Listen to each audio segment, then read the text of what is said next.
Tay,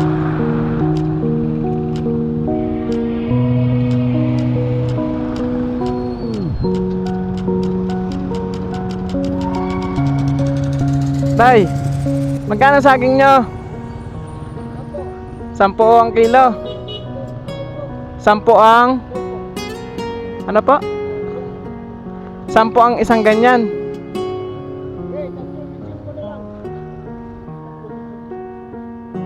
Tatlo 25. Mga ilang taon na kayo dito nagtitinda, tay? Matagal na. Mga ilang taon sa karkulan nyo? Sa karkulan nyo, mga ilang taon na kayo dito nagtitinda? Mga 10 taon na. Tagal na din po. Yan lang po ang hanap buhay nyo. Ha? Mga lagas-lagas. Pero may ano kayo, may pinapagkunan yan.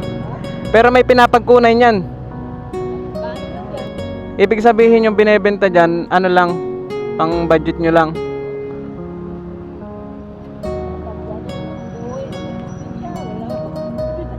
Ay, taga saan po ba kayo? Saan po? Saan po? Butuan? Andun din po yung pamilya nyo? Wala na kayong pamilya? Ah, nasa Butuan din. Bali kayo lang nandito sa ano?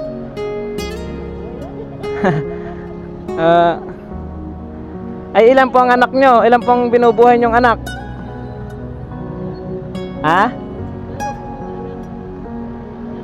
Mga ilan po? Ilan yung anak nyo? 6. Paano yan, kuya? Wala akong pera eh. Pwede kang ano? Pwede po. Ay, mga boss. Ibigyan niya ako, mga boss. Oh. Hindi ako nagdalawang salita kay tatay. Binigay niya agad yung saging at inabot sa akin. Tinanggap ko to para ipakita sa kanya na wala akong pera na ipapambayad sa saging na tinitinda niya. Marami pa palang taong ganito, hindi lang natin napapansin. Siguro nga sa daloy ng panahon ngayon, mahirap makakita ng ganito.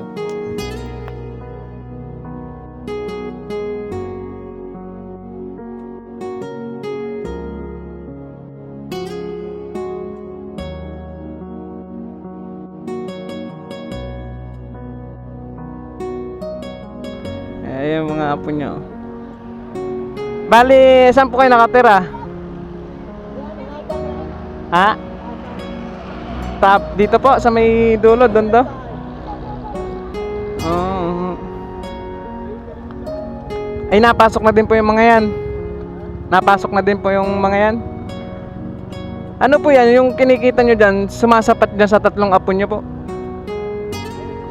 Okay lang. Ay, sagingan nyo mismo ang tinitibaan yan.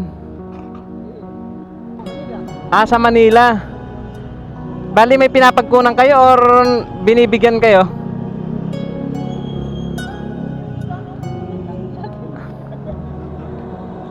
Oh. Eh, mga boss, oh, 3 yung kanyang apo. Kayo po ang nagpaaral dyan? Asan po yung ano nyan, yung mga magulang nyan? Ay, ibig sabihin, nandyan din po yung inyong ano.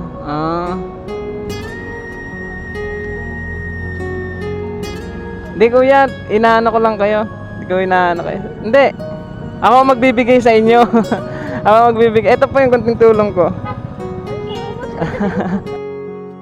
Makikita sa ngiti ni kuya na napakasaya niya sa binigay natin na tulong. Sobrang pasasalamat niya sa akin kasi hindi niya akalain na bibigyan ko siya ng konting tulong na nakayanan ko bilhin. At ito nga, paalis na ako nito. Pero alam kong sa loob niya na maswerte siya kasi nabigyan siya kahit konting tulong. Sige, kuya. Bye-bye. Di man ako mayaman pero susubukan kong tumulong sa ating kapwa na nangangailangan ng tulong. Kita mo naman sa kanila, 'di ba mga boss? Kokonti lang yung kanyang paninda pero nagtsatsaga siya ng ano, maubos yun kahit na ganito yung panahon, madilim, mukha ngang uulan na eh.